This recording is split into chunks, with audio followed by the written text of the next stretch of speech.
আসসালামু আলাইকুম এভরিওয়ান। আজকে আমরা দেখব আমাদের শপিফাই অ্যাকাউন্ট কীভাবে ক্রিয়েট করতে হয়, আর পার্টনার শপিফাই আর shopify.com এই দুটোর মধ্যে পার্থক্য কী, কোনটাতে সবচেয়ে বেশি সুযোগ সুবিধা আমরা পাবো তা নিয়ে আজকে আমরা কথা বলবো।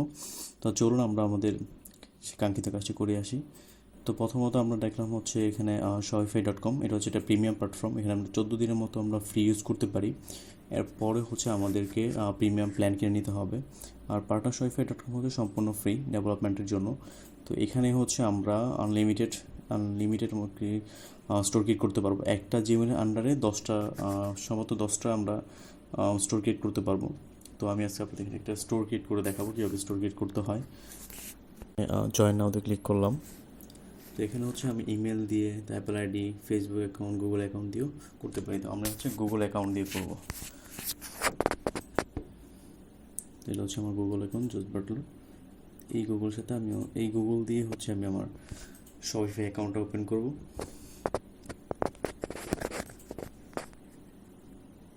এটা একটা সার্ভে, এখানে আপনি যে কোনো একটা দিতে পারেন, সমস্যা নেই।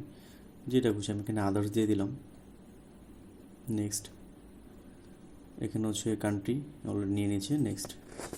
এখানে একটা শপের নেম দিতে পারেন, যে কোনো শপের নেম দিতে পারেন। এটা পরবর্তী কোথাও শো করবে না, জাস্ট আপনি নিজের মতো করে এখানে শপের নাম দিয়ে দিবেন। আমি দিচ্ছি ফ্যাশন শপ। এখানে একটা অ্যাড্রেস দিবেন।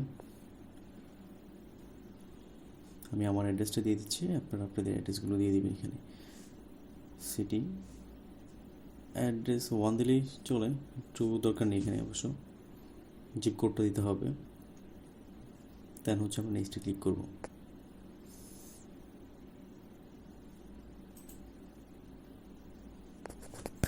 ওকে, জব টাইটেল এটা আপনি ইচ্ছার মতো আপনি দিবেন।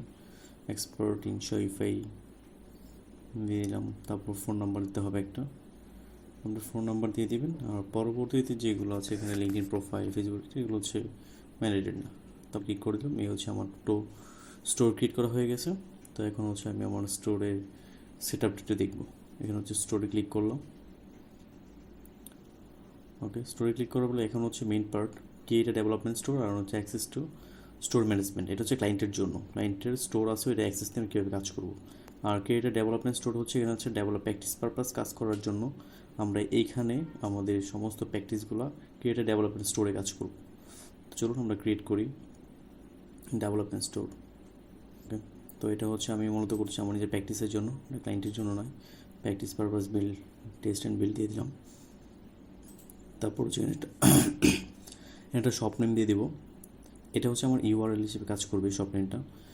ফ্যাশন শপ 1 দিলাম, ফ্যাশন শপ 1 myshopify.com, এটা আমার ইউআরএল। স্টোর ইউআরএলটা নিচে দেখা যাচ্ছে, স্টোর ইউআরএল। ওকে, তো এখানে আর কিছু করার নেই। ক্রিয়েট এ ডেভেলপমেন্ট স্টোরে ক্লিক করে দিব।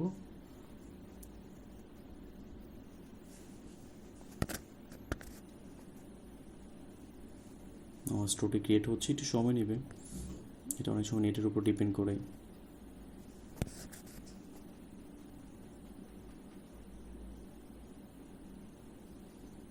তো মোটামুটি আমার স্টোরটা ক্রিয়েট হয়ে গেছে। যে স্টোরে আমরা ডেভেলপমেন্টের কাজগুলো করব। তো এই আমার স্টোর। তো এই স্টোরের অনলাইন স্টোর, থিমস, এগুলো একটা অপশন এখানকার। তো এখানে যে ডিফল্ট ডাউন থিম থাকে আমাদের, এটা ডিফল্টভাবেই ইনস্টল হচ্ছে। ইনস্টল না হওয়া পর্যন্ত আমরা আমাদের সবটাকে ভিউ করতে পারবো না। তো এটা ইনস্টল হোক, আমরা একটু অপেক্ষা করি। এইটা একটু সময় নেবে। এই আইকনটাতে আমরা ক্লিক করলে আমাদের স্টোরটাকে ভিউ করতে পারবো। এই আমাদের স্টোর। এখন পর্যন্ত সামথিং ইজ রং, কারণ আমাদের এখনও থিম আপলোড হয়নি। থিম না হওয়া পর্যন্ত এরকম থাকবে। ওকে, থিম আপলোড মোটামুটি কমপ্লিট। তো এখন আমরা আমাদের সাইটটাকে ভিউ করতে পারি। এটা রিলোড দিয়ে দিলে আমাদের সাইটটা এখন মোটামুটি থিমের একটা লেআউট নিয়ে আসবে। এটা আমাদের থিমের লেআউট, ডন থিমের। তো থিমটা যতক্ষণ পর্যন্ত না পাবে ততক্ষণ পর্যন্ত আমাদের এই শপটাকে আমরা সব ভিউ করতে পারবো না। ওকে, এটা আমাদের ডন থিমের লেআউট। এখানে প্রোডাক্ট থাকবে, ফিচার প্রোডাক্ট। তারপর এখানে প্রোডাক্টস, আমরা বিভিন্ন প্রোডাক্ট যখন অ্যাড করবো, ক্যাটাগরি, ইনভেন্টরি অ্যাড করবো, দেন এগুলো আমাদের প্রোডাক্টগুলো অ্যাড হয়ে যাবে। ওকে, তো এই পর্যন্তই ছিল। আমরা পরবর্তী কীভাবে প্রোডাক্ট অ্যাড করতে হয় সেটা আমরা দেখিয়ে দেবো ইনশাআল্লাহ। সবাই ভালো থাকবেন, সুস্থ থাকবেন। আসসালামু আলাইকুম।